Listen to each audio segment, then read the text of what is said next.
I never thought I'd find myself in a situation like this, but here I am, recounting the tragic downfall of my marriage to the world. My name is Jake, and I was married to my high school sweetheart, Amanda, for nearly a decade when everything came crashing down.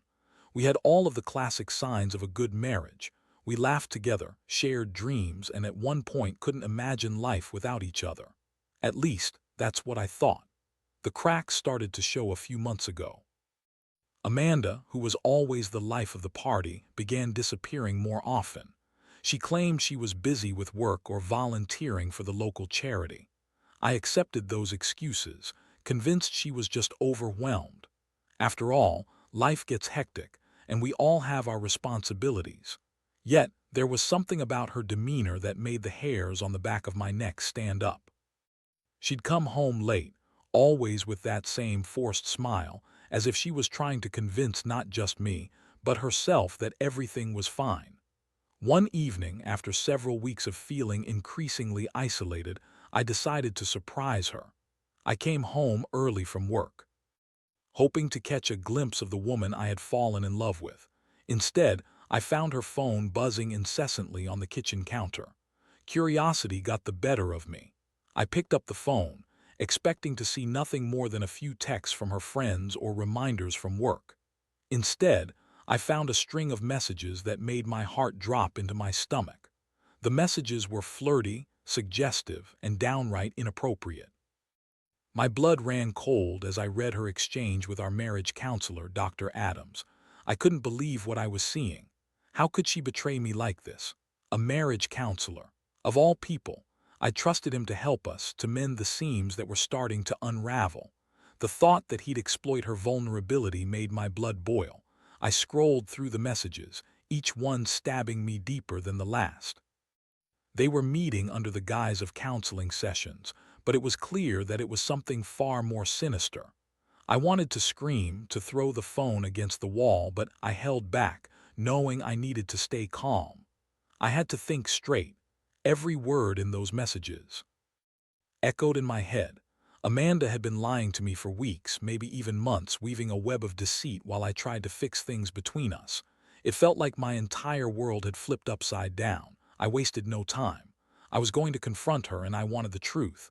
I needed to know how deep the betrayal went. The moment she walked through the door, I confronted her. The look on her face was a mixture of panic and disbelief. "Jake, what are you talking about?" She stammered, trying to play innocent. I held up the phone, the evidence glaringly visible. "You tell me, Amanda, what's going on with you and Dr. Adams?" Her reaction was exactly what I expected: denial. She threw out excuses like, "You're overreacting, and he's just a friend trying to help." But when I pressed her, the facade crumbled. Instead of admitting her affair, she pivoted to blame me for not paying enough attention to her feelings. It was infuriating. I was filled with a whirlwind of emotions: anger, betrayal, sadness, and confusion. How could she twist this around? It felt like my chest was being crushed under the weight of her manipulation. I wanted to grab her and shake her, to make her see the pain she was causing. But instead, I stood there, heartbroken, desperately trying to understand how the woman I loved could betray me so completely. The confrontation only led to more lies. Every excuse that came out of her mouth felt like salt in an open wound. I couldn't believe I had devoted my life to someone who had so little respect for our marriage. I needed to step back and think about what this all meant. This was not just about betrayal, it was about the life we had built together. I was faced with a decision that would chart the course for the next chapters of my life. Would I fight for my marriage, or was it time to take a stand? The emotional toll hit hard, and I found myself grappling with the reality of my situation. The love I once felt was now overshadowed by pain and heartbreak. How could I move forward from here? As I sat alone in my living room, the weight of the situation began to sink in. I had to make a choice, not just for my marriage, but for my own sanity. And that choice would lead me down a path I never anticipated. In the days following the confrontation, I felt like I was living in a fog. Amanda stayed mostly silent, retreating into herself while I wrestled with a storm of emotions. The love I thought we shared felt tainted, and the laughter we once shared now echoed hollowly in the empty rooms of our house. I moved through each day like a ghost, going through the motions of life while my heart ached with betrayal. At first, I thought about trying to salvage our marriage. I mean, we had built a life together. We had dreams, plans for the future, and a history that was deep and meaningful. But every time I looked at her, I was reminded of her deception. It felt like every smile she flashed was a mask for her lies. I began to question everything. How much of what we had was real? Were all those shared moments just a facade? The more I thought about it, the angrier I became. I found myself replaying those dark memories of our marriage in my mind like a twisted tape, looking for clues, signs I had missed. And in doing so, I stumbled upon a realization that made my blood boil. Amanda wasn't just cheating on me. She was cheating our marriage out of its sanctity, using our vulnerable moments as a cover for her illicit affair. Worst of all, she had manipulated our counselor, a supposed ally, into becoming a co-conspirator. That's when the idea for revenge began to take shape. I wasn't just going to sit back and let Amanda and Dr. Adams get away with this. I wanted them to feel the weight of their actions, to understand the pain they had inflicted upon me. I didn't want to just expose their affair. I wanted to dismantle the whole scam they had created under the guise of marital counseling. I began to plan. The first step was to gather evidence. I knew their relationship went beyond simple texts. I became a silent observer, meticulously documenting everything: text messages, emails, and any interactions I could catch. I even signed up for a couple of sessions with Dr. Adams myself, feigning interest in his advice about strengthening our marriage. It felt surreal sitting in his office, knowing that just a few feet away, he was crossing lines that should never have been crossed. What shocked me most was how unprofessional he was during our sessions. He often dismissed my concerns, redirecting the conversation back to Amanda and the issues we needed to resolve. It was clear he had no interest in helping me. He was more focused on maintaining his relationship with my wife. Each time I left his office, I felt a fire igniting within me. I was gathering more than just evidence. I was building my case for revenge. As I collected my proof, I also began to research the ethics of marriage counseling. I found articles detailing the professional standards expected from counselors and what constituted unethical behavior. It fueled my resolve. I was going to bring this information to light, not just for my own sake, but for others who might fall victim to their deceit. I finally managed to get a hold of a video recording of one of their counseling sessions. I had suspected something was off when Amanda mentioned late-night sessions in their emails, and I was determined to catch them in the act. The moment I saw the footage, the betrayal felt like a punch to my gut. There they were, both of them laughing together, Amanda leaning in too close, too comfortable. The intimacy they had during those sessions was evident, and I could see the way he looked at her, like she was the only person in the room. With the evidence piling up, I felt a mixture of satisfaction and rage. I was going to ensure that Amanda and Dr. Adams faced serious consequences for what they had done, but I had to be smart about it. I needed to make sure I had everything lined up before I dropped the bombshell. I spent late nights drafting a complaint to the licensing board, carefully detailing the inappropriate behavior and ethical violations I had witnessed. It wasn't just about revenge. It was about justice. I wanted everyone to know what kind of person Dr. Adams really was, and I wanted Amanda to face the repercussions of her actions. Yet in the midst of my preparations, I couldn't shake off the lingering feelings of sadness and betrayal. I had loved Amanda once, and now I was plotting her downfall. It felt like I was in an emotional tug-of-war, torn between love and the urgent need for justice. I was transforming from a betrayed husband into a man on a mission, and the emotional toll was beginning to weigh heavily on me. As I prepared to execute my plan, I reminded myself that this was about more than my shattered heart. It was about taking back control of my life and refusing to let their actions define my future. I was ready to unleash the truth, and the fallout would be monumental. I could only hope that in the end I would find peace amidst the chaos. As the days turned into weeks, I became more resolute in my plans. The anger simmered beneath the surface, fueling my determination to expose Amanda and Dr. Adams. I knew that for every lie they had told, there should be a reckoning. I had meticulously collected evidence, text messages, emails, and the damning video footage of their inappropriate counseling sessions. I was ready to take the next step, but I also knew that timing was crucial. I needed to ensure that I had everything in place before I struck. The day finally arrived when I felt ready to execute my plan.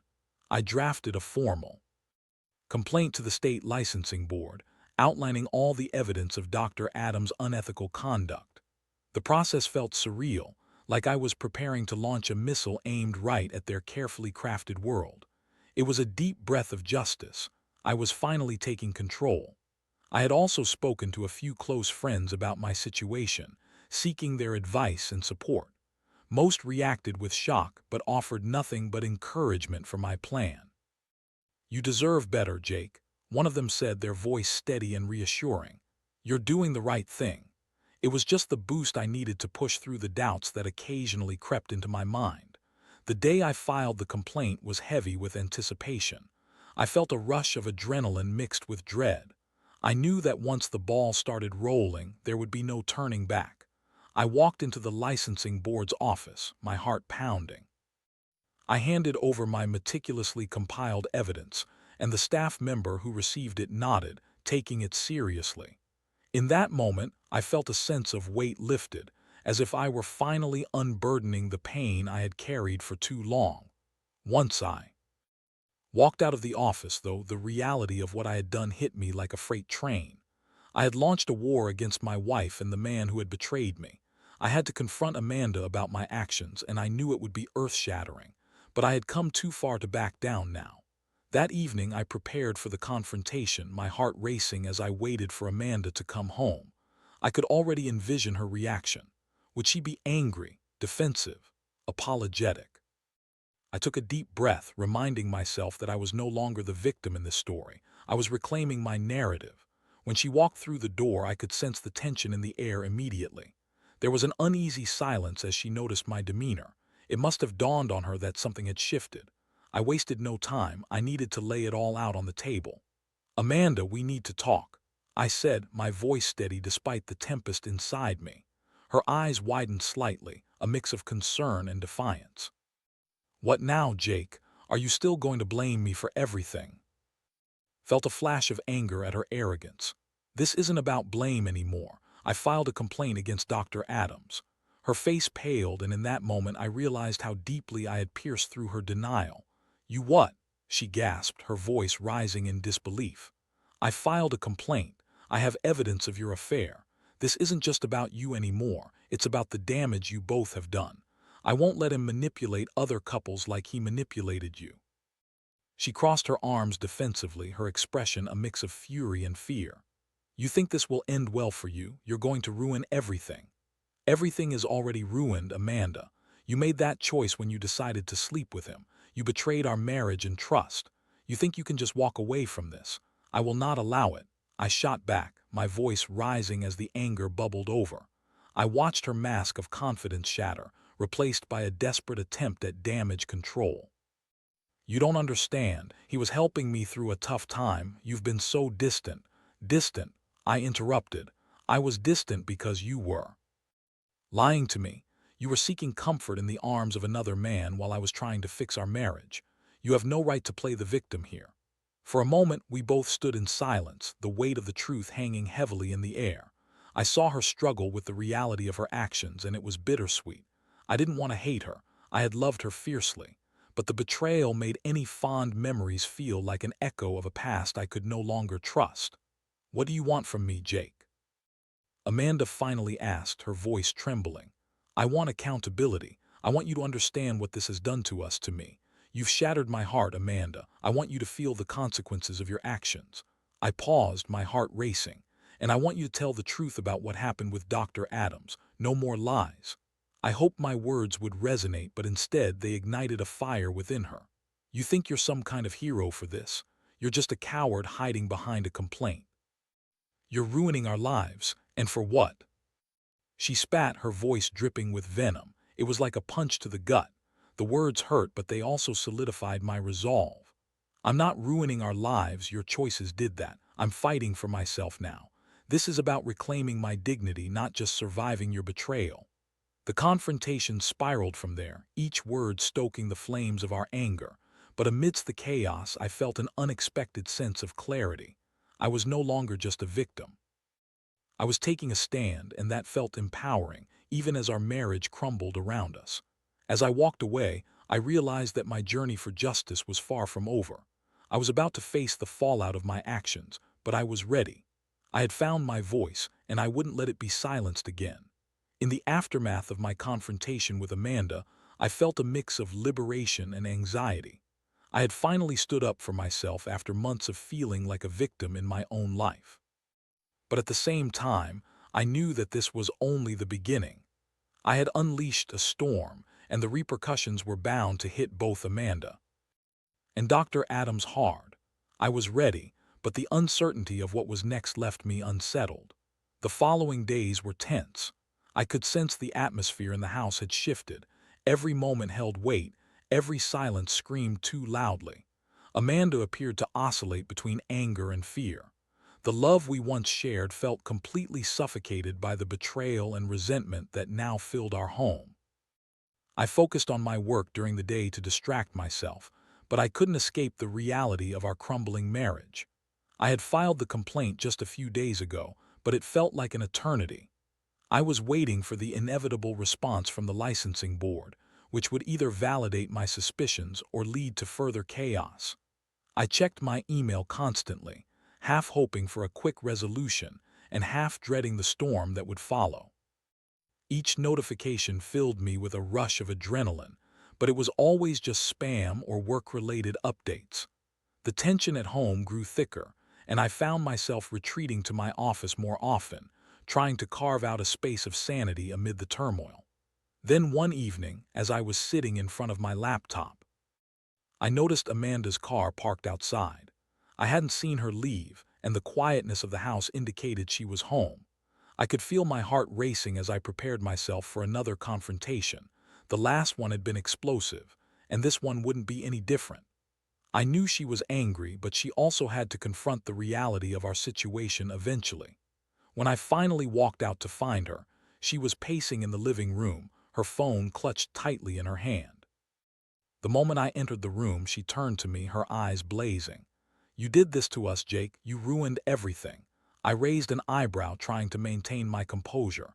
"I didn't ruin anything. You did this to us when you decided to cheat. You chose to betray me." She scoffed, her voice dripping with sarcasm. "Oh, please, you're being so dramatic. You think filing that complaint is going to help you feel better. It's just going to make everything worse." I felt a surge of frustration. "You think this is about me feeling better? This is about holding you and Dr. Adams accountable for betraying our marriage.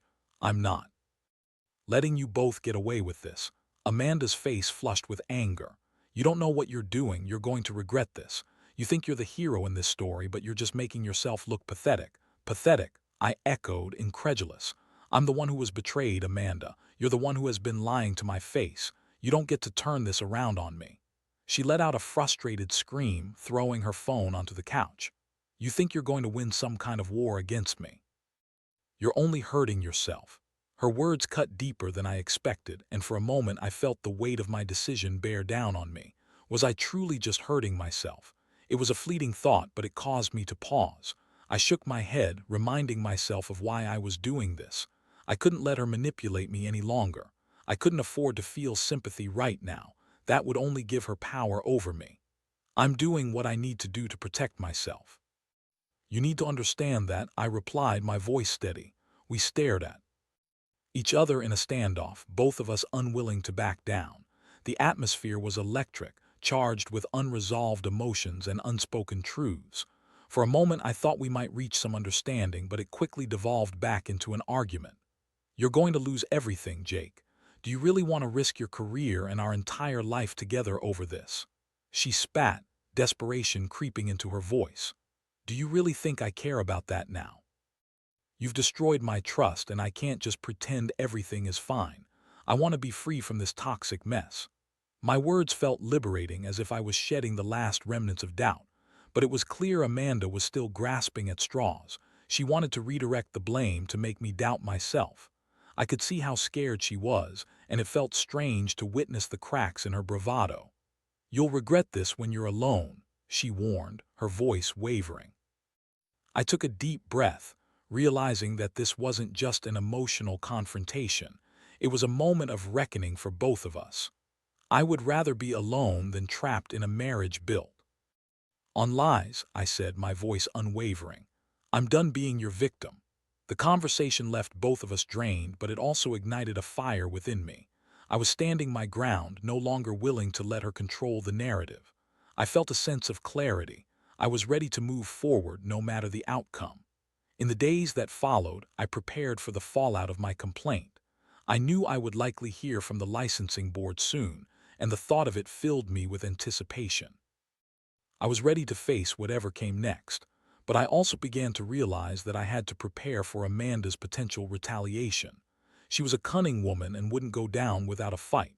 I couldn't let my guard down. I started to think about my next steps, how to protect myself further, how to shield my emotions from her manipulative tactics. I spoke to a friend who had gone through a similar situation, gaining insight into how to navigate the choppy waters ahead. He advised me to document everything, and advised me to have a backup plan in case Amanda tried to turn the situation against. The day I received an email from the licensing board felt surreal. They had reviewed my complaint and wanted to discuss it further. I took a deep breath, knowing this was my chance to reveal the extent of the betrayal. I felt the anger and pain swell within me, but I also felt a flicker of hope. This was my moment to take control, to expose the truth and finally begin to heal. I was ready to go into battle, not just for myself, but for anyone else who might fall victim to their deception. The storm was brewing, and I was prepared to face it head-on. There would be no turning back now. The day of the meeting with the licensing board arrived, and I felt a mix of nerves and determination swirling inside me. I had prepared meticulously, gathering all the evidence I had collected and rehearsing the points I needed to make. This was my opportunity to hold Amanda and Dr. Adams accountable for their betrayal, and I wasn't about to waste it. As I walked into the sterile, brightly lit office of the licensing board, I couldn't help but feel a sense of gravity in the air. The room was filled with stern-looking officials, and their serious demeanor only heightened the tension. I took a seat at the long table, my palms sweaty as I positioned my files in front of me. This was it, the moment I had been waiting for. The head of the board, a no-nonsense woman named Ms. Richards, welcomed me with a curt nod. "Mr. Lawson, thank you for coming in. We've received your complaint regarding Dr. Adams, and we'd like to hear your side of the story. Please go ahead." I took a deep breath, gathering my thoughts before launching into my account. I explained how I had come to discover Amanda's affair, laying out the timeline of events with precision. I described the inappropriate messages, the late-night meetings disguised as counseling, and the video footage that captured their blatant disregard for the ethics of their professions. As I spoke, I could see the board members taking notes, their expressions growing more serious with every detail I divulged. I felt a surge of empowerment as I recounted the way Dr. Adams had manipulated both Amanda and me, exploiting our vulnerabilities for his own gratification. It felt like a weight was lifting, like the shackles of betrayal were finally being broken. "Mr. Lawson, do you have evidence to support your claims?" Ms. Richards asked, glancing at my files. I nodded, pulling out the video footage and presenting it to them. The board members watched intently as the betrayal played out on the screen. I could almost feel the collective gasp in the room when Amanda's laughter echoed through the footage, a stark contrast to the gravity of the situation. I watched their faces closely, hoping to see the shock and disappointment I felt reflected back at me. "Thank you for presenting that," Ms. Richards said after the video concluded. "This is certainly concerning. We take allegations of unethical behavior very seriously." I could feel my heart racing as they murmured among themselves, exchanging glances. I knew I was making an impact, but I couldn't allow myself to get complacent. I pressed on, sharing how I felt betrayed not only by Amanda, but also by someone I had trusted to help save our marriage. After a thorough discussion, Ms. Richards offered me the opportunity to ask questions. "Mr. Lawson, do you believe Amanda was aware of Dr. Adams' unethical behavior?" "Yes, I do," I replied without hesitation. "She was complicit in it. She had the choice to come to me and be honest, but instead she chose to engage in an affair. I believe Dr. Adams manipulated her vulnerability, but she willingly participated in the deception." They nodded, clearly considering my perspective. I could see that they were taking my allegations seriously, and it felt validating. After what felt like hours but was likely only a brief period, they thanked me for my testimony and assured me they would conduct a thorough investigation. As I left the office, I felt a sense of relief wash over me. I had taken a significant step toward reclaiming my life, and I was proud of myself for standing up against the injustice I had experienced. But I couldn't shake the nagging feeling that Amanda would retaliate. When I returned home, I found Amanda waiting for me, her expression a mix of fury and desperation. "You think you've won, don't you?" she hissed, her tone laced with venom. I held up my hands defensively, trying to keep the peace. "This isn't about winning, Amanda. This is about justice. You made your choices, and now you have to face the consequences." Her anger ignited, and she stepped closer, her voice low and dangerous. "You have no idea what you've done. You think this will just go away. You're ruining our lives. I'm going to fight back, and you won't like what happens next." I felt a chill run down my spine. I knew she was capable of manipulation and deceit, but I also knew that I had to stand my ground. "You're the one who started this, Amanda. You chose to betray me and destroy our marriage. Now you have to deal with the fallout of your actions." In that moment, I realized that I had stepped into a new phase of this battle. It was no longer just about exposing the truth. It was about taking control of my life and refusing to be a victim anymore. I was ready for whatever Amanda would throw my way, and I was determined to see this through to the end. As the days turned into weeks, I prepared for the fallout from my complaint. The board's investigation could take time, and I knew Amanda would likely try to manipulate the narrative to her advantage. I kept my distance, focusing on rebuilding my own life while ensuring I had documentation of every interaction we had. I began making plans for my future, searching for a new apartment and exploring ways to rebuild my life outside of the toxicity that had become my marriage. The more I focused on my own healing, the more empowered I felt. I started exercising, reconnecting with friends, and even picking up hobbies I had long neglected. As the dust settled, I realized that this experience had taught me invaluable lessons about self-worth and resilience. I had spent years in a marriage that had drained me, and now I was finally reclaiming my identity. I no longer wanted to be defined by Amanda's betrayal. I wanted to be my own person, free from the emotional shackles that had held me captive. I could feel a sense of hope rising within me. The path to healing wouldn't be easy, but I was ready to go wherever it led. I had faced my demons, stood up for myself, and refused to be a victim any longer. I was ready to embrace the next chapter of my life, whatever it may bring. The weeks pressed on, each day a little bit brighter as I finally started to reclaim my life. The emotional upheaval of exposing Amanda's affair had been tumultuous, but I was beginning to feel a sense of clarity that I hadn't experienced in a long time. I was taking the time to reflect on who I was outside of the relationship, and it felt empowering. As the licensing board's investigation progressed, I received news that Dr. Adams had been put on administrative leave pending the results. It was a small victory, but it felt like a significant step toward justice. I had taken a stand not only for myself, but also for those who might be vulnerable in the future. I felt a sense of camaraderie with anyone who had ever been betrayed and cast aside. I was proud of myself for facing the situation head-on, for refusing to allow Amanda and Dr. Adams to dictate my narrative. But that didn't mean Amanda was going to go down quietly. I braced myself for the fallout as she began to escalate her tactics. She made desperate attempts to manipulate my emotions, playing the victim card, and trying to convince me that I was the one who was ruining everything. I heard stories through mutual friends about how she painted me as the villain, claiming I was out to destroy her. Each story that came back to me stung, but I reminded myself that I was no longer the man she had controlled. I decided to seek legal counsel to ensure I was prepared for any potential retaliation from Amanda. I met with a lawyer who advised me on the best ways to protect myself, especially if she tried to play dirty. The thought of going through a legal battle with her was daunting, but I knew it might be necessary. I wasn't going to let her derail my progress.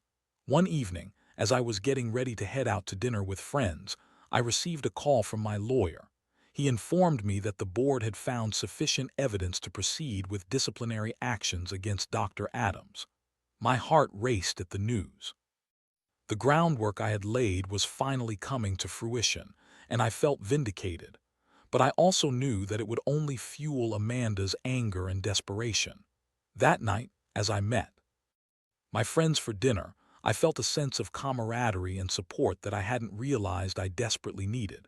They listened to my story, offered words of encouragement, and reminded me of my strength. I felt lighter after sharing my experiences, and it was a reminder that I was not alone.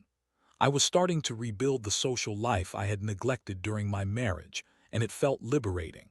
Back at home, the tension between Amanda and me continued to simmer. She was still attempting to orchestrate her narrative, but I had grown resolute in my understanding of what I needed to do for myself. One night, Amanda confronted me once more, her voice trembling with anger. "You think you've won, Jake? You're just hurting yourself in this process. You think you can destroy me and walk away unscathed." I looked her in the eyes, feeling both sorrow and strength. "I didn't choose this, Amanda. You made those choices when you decided to betray our marriage. I'm not trying to destroy you, I'm trying to protect myself. Your actions have consequences." Her expression shifted from anger to something softer, perhaps regret, or maybe desperation. For a fleeting moment, I saw a glimpse of the woman I had once loved, but it was buried beneath layers of bitterness and deception. "You'll never be happy without me," she said, her voice now quiet. "Maybe not right away," I replied, my voice steady. "But I refuse to live in this cycle of pain any longer. I need to find my own happiness, even if it means leaving you behind." The realization hung heavy in the air, echoing the truth we both had been avoiding. Our marriage was over and there was no going back. I had fought hard for my voice, and now I was ready to embrace the freedom that came with it. As the weeks turned into months, I continued to navigate the complexities of life after betrayal. I focused on my healing, attended therapy sessions, and worked on building a life that brought me joy. I even took up hiking, something I had always wanted to do but never carved out time for. Each hike was a step toward understanding myself better, a way to reconnect with the world outside of my past. Eventually, the day came when the board decided to revoke Dr. Adams' license to practice. I felt a sense of justice wash over me. I had fought for not just myself but for anyone else who might fall victim to his manipulation. Amanda's reaction was one of fury. She lashed out, claiming I had ruined her life. But I held my ground, knowing I had done what was necessary to protect myself. In the end, Amanda and I parted ways. I moved into my own apartment, and it felt like stepping into a new chapter. I decorated the space with things I loved, filling it with warmth and light. I could finally breathe freely, no longer shackled by the weight of betrayal. Reflecting on everything that had happened, I learned important lessons that I would carry with me for the rest of my life. I learned that my self-worth was not defined by someone else's actions, that I had the power to reclaim my story. I learned the importance of speaking the truth, no matter how painful it might be. And most importantly, I learned that healing is a journey, one that requires patience, resilience, and a willingness to embrace change. As I stood on my balcony one evening, looking out at the sunset, I felt a profound sense of peace. I was ready to embrace whatever came next, empowered by the strength I had discovered within myself. Life was full of possibilities, and I was ready to explore them all.